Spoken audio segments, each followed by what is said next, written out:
Okay, today you will learn something that you will use a lot when writing Solidity, which are functions.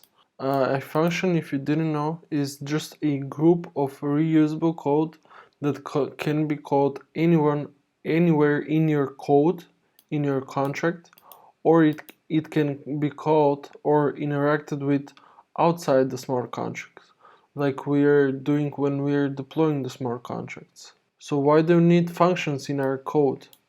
And this is basically just first I'm going to give you an overview of what are functions in general, and then we're going to dive deep into what are functions in Solidity. So functions basically eliminate the need of writing the same code again and again.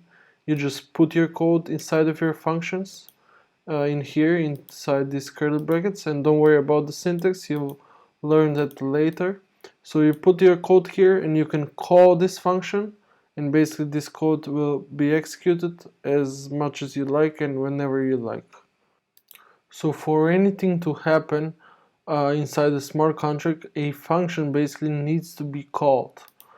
This is the fun stuff. So this is one function, and for anything to happen you have to interact with the smart contract. So let's go ahead here, and by the way, if you didn't know, we're just using Remix. I have just created this test contract, added this function and a variable, and I'm going to deploy it now here. And for anything to happen, uh, to change the state of the blockchain, you have to have your contract deployed like we have now, and you have to just click here or basically interact with the function for anything to happen. As you can see, this function changes the state of the blockchain by basically changing this name from John to James. The first, when we click this, it was John, and now when we click it, it is James. This is one way of calling a function, basically by interacting with it. Or you can have another function in your smart contract. Let's call it say hi to. And in this say hi to, you can call this function again. And also this function can be called, or any other function in your smart contracts can be called by other contracts. So what I have showed you there was just a preview. Now we're going to start from scratch and write this contract. You can follow along. I recommend you follow along. So first we're going to zoom in by clicking this plus sign, and we're going to declare a variable of type string. It's going to be public, and we're going to store a name inside. So let's call this name variable, and let's assign it a value of John. Whoops. Add semicolons, save the smart contract, make sure it compiles successfully. And by the way, previously I'm using Solidity version 0.8.7.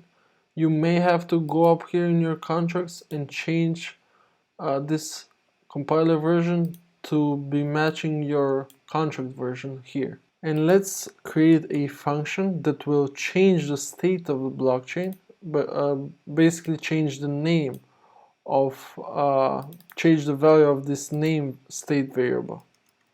So let's create a function called change name, because that's what it does. And we also need to specify the visibility of this function here. Let's call this, let it be, this function be public. And then we're just going to say name equal to some different name, which is James. And this is how you should define a smart contracts. Function. You first use the function keyword, then you write the function name, then you have these parentheses, and inside these parentheses you can see later you can pass arguments, which is just basically data that the function may use later. Then you define the function visibility modifier, which just, we learned about visibility modifiers in a previous video if you want to go in depth. And then you have these curly brackets. This is basically the body or the scope of the function, in which you can define your code, And you can define here as many lines of code as you like. And this is basically the code that gets executed whenever you interact or call this function. So for now we have just defined this function, we haven't called it or anything. And that's why if we deploy this smart contract, nothing will happen basically. As we said, we need to interact or call this function in another function and then call the second function for anything to happen. So as I have showed you previously, there are two ways to interact with this function, or actually only one way. You can basically call this function. Let's save this smart contracts, deploy this, and let's click on this name variable. This is public, that's why we have access here. If we click, you're going to see the value is John. And if I click on change name, this function will get called, which will in turn will execute this code inside, which is just one line of code, which says the James value to this name variable. And basically instead of John, now we'll have name. So let's click here. Nothing visibly changes, but if we go up to this name variable now, you're going to see now it has the value of James. Or we can even call this function inside of another function that we're later going to interact with. So let's copy, or let's just say function, because we're defining a function. Let's call it test change name, because we're going to call the change name function inside of this test function. Parentheses, let's make this public again. And by the way, public is a bad practice, but let's do public for now. Do curly brackets for the body of the function, and then just to call a function, this is very important, you just reference it by its name and then just do brackets. And in later you're going to see in these brackets so you can pass some arguments. But let's save this smart contract, make sure it compiles successfully, delete the old one, deploy the new one, then go up here. Let's click the name again, so we have John again. And instead of clicking the change name function, let's call the test change name function, which will in turn call our change name function, this one.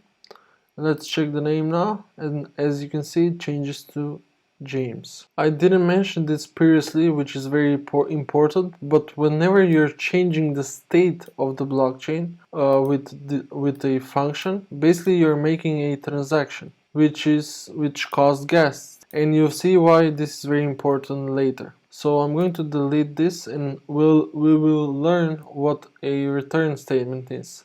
So basically functions. For now, this function doesn't return us any value. It just changes this name to a different value. But what you can do is you can return some value, whether it's a number or a string with a function. And you can specify that by saying returns, and in these brackets next to returns you can specify what type of value does it return. This let's just say it will return a name, and we need to specify where is this string stored. It will be stored in memory, and I'm going to delete this and return a string James by using this return keyword and then just specifying James. So I'm going to save this. So let's deploy and see what happens. Let's deploy this brand new smart contract. Go up here. Da-da-da-da-da. So now we have the change name function. We have name. So let's click on this name. It says John. Let's click on change name now. We are not seeing anything. Click the name, and now John hasn't changed to James. Why do you think that is? Well, it's because with this change name function now, we are just returning this James, and we're not changing this name to James. We're just returning it, and we're not saving the result anywhere. So what we can do is we can come to this test change name function, and we can save the result. We can call this function and save the result inside of this name variable. I'm going to delete now the old contract, save the new, deploy it, come up here. Now I have the test change function, which basically changes the name to the result of the call of this change name function, which basically returns us this James string name. Let's call the name, it's John. Click on test change name. Now the transaction has executed. Click on name again, and bam, now it's changed successfully to James. Let's learn now what are function arguments or parameters, I should say. And for that, instead of having this change name function, we'll have rename this into say hi. So we're going to say hi, and we're going to say hi to James. So turn this string into hi James, and then instead of calling the change name function, we'll switch this to say hi because the change name function does not exist. And instead of name, we'll call this greeting. And for now, it will be hi John as a initial value. Then we'll change this to hi James, and then we'll save the result of this say hi function call to this greeting, like so. And let's delete the previous contracts, deploy the new one, and see what happens. So go up here, let's click this greeting. It greets John, but we really want to greet James because James is much more handsome. So let's go up here and click on test change name function. Click on greeting again, and now as you can see it says hi James. But here's the catch. What if we want to really say hi to anyone? For now it's hard to hold it to James, but what if we want to say hi to someone else, like Donald Trump? That's why we have this functionality in pretty much every programming language out there, and also of course in Solidity, where you can pass some arguments, some data to a function that the function will later use. So this is a use case for that. So we're going to pass our name that we want to say hi to this function, and then we're going to use that name here instead of this hard-coded James value. And we need to specify this here into the function definition by saying string, and then the string will be stored in memory, or call data, because that's what we use. If you're not sure what call data is, it's basically memory, but for function arguments. So let's, what else? Let's call this name, save this, and as you can see now, we'll get an error because now whenever you're calling the function, it expects a name being passed to it. So let's pass some name, which is Donald, of course. Let's save this. So I made a mistake there. I shouldn't have called call data, but I should use memory because this is not an external function. So we have Donald here. Let's delete this, let's deploy, and guess what happens if we use the smart contract. If we click on greeting, it will say hi John. If we click on test change, it will be hi James again. Why is that? Because we're not using the name variable here. Again, we haven't changed the implementation of this function. We should use this name that we're getting passed here, this Donald in this case, here. Basically what we need to do is concatenate or just return hi plus the name, and this is how you do it in Solidity. It's a little complicated, but that's because we're using strings. Mostly if you want to use string, you will use the bytes type because it's easier to work with. But this is how you would do it if you're using strings. Don't worry about the syntax. It's just important to know about the function arguments here. And I'm going to deploy this, go up here, check the starting greeting, which is hi John. I use this test change, click on greeting, and now it says hi Donald. So as I said previously, all of these two functions that we have here are whenever we interact with them, we're basically making a transaction.